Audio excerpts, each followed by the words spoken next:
कौन चाहता है जंग, कौन चाहता है लड़ाइयाँ। किसको नहीं पसंद अमन, शांति, चैन, आराम।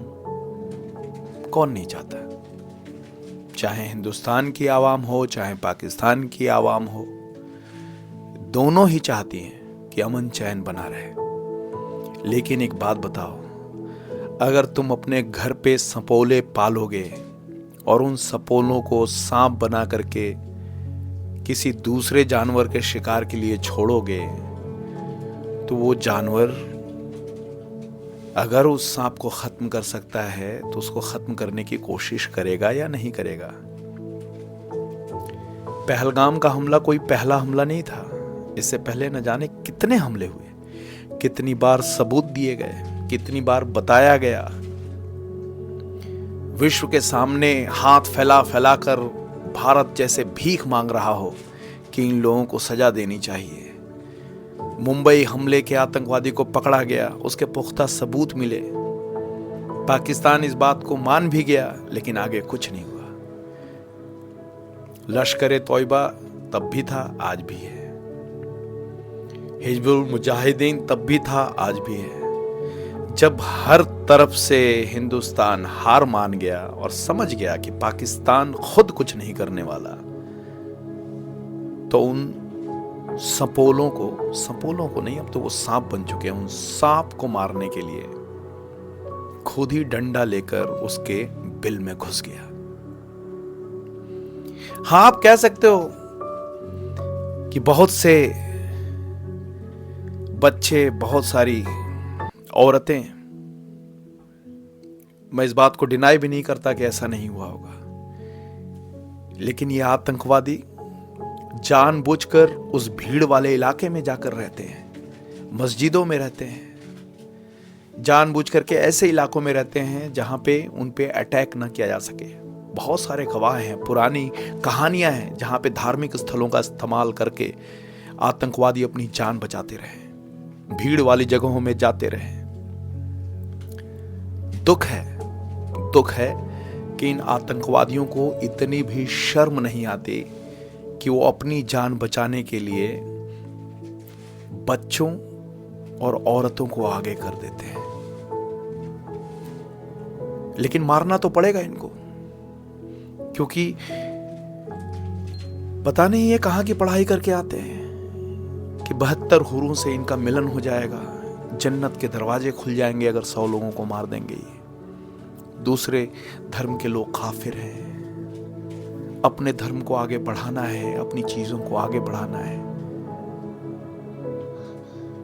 ये आतंकवादी पहलगाम पहुंच करके कहते हैं कि तुम्हारा धर्म क्या है। धर्म उल्टा सीधा बताने पे तुरंत उन्हें खत्म कर दिया जाता है। कोई अगर झूठ बोलकर अपनी जान बचाने की कोशिश करता है तो उसके कपड़े उतार दिए जाते हैं, चेक करने के लिए कि तुम्हारा धर्म क्या है। औरतों को छोड़ दिया जाता है ये कहने के लिए कि जाओ जाके मोदी को बताना कि तुम्हारे पति के साथ क्या हुआ, तुम्हारे बच्चों के साथ क्या हुआ, तुम्हारे साथ क्या हुआ। तो अब मोदी बताएंगे ना, अब मोदी के भी बताने का वक्त है। इतनी नीच हरकतें तुम करो, इतना सब कुछ करके तुम्हें लगता है कि मैं पाकिस्तान में जाकर के छिप जाऊंगा, पाकिस्तान के अंदर घुस के मारने की औकात कहाँ है।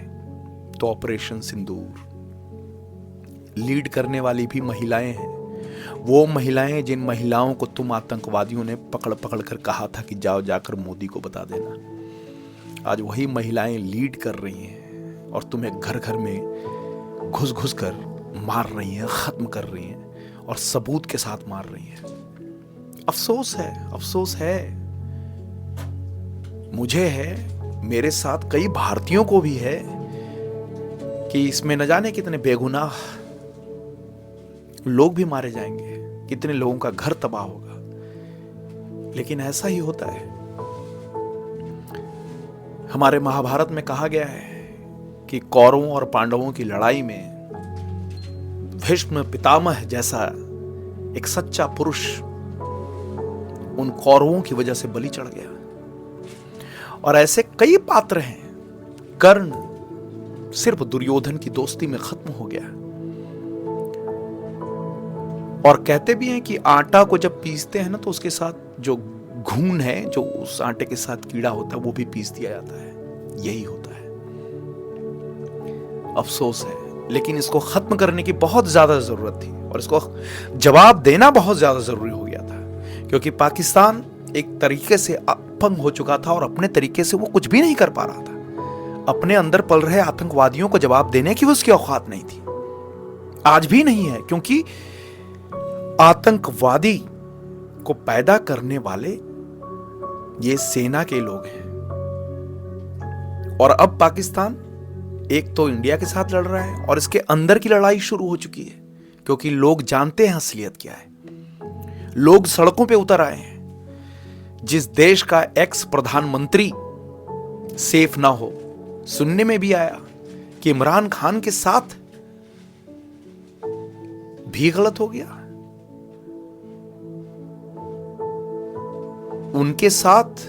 अब मैं क्या ही बताऊं यार, इमरान खान के साथ भी तुम लोगों ने एक महान क्रिकेटर, एक ऐसे क्रिकेटर जो पाकिस्तान को रिप्रेजेंट करता था हर एंगल से और अच्छे एंगल पे, उसकी भी इज्जत को तुम लोगों ने नहीं छोड़ा। जेल पे तुमने उनके साथ भी गलत कर दिया। जब एक इमरान खान जैसा प्रतिष्ठित राजनेता, जो कि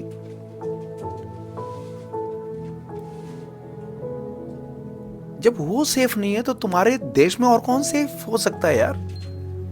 तुम्हें कश्मीर चाहिए, कश्मीर तुम लेके क्या रहोगे क्या जब तुम्हें एक पाकिस्तानी संभल रहा? क्या करोगे तुम?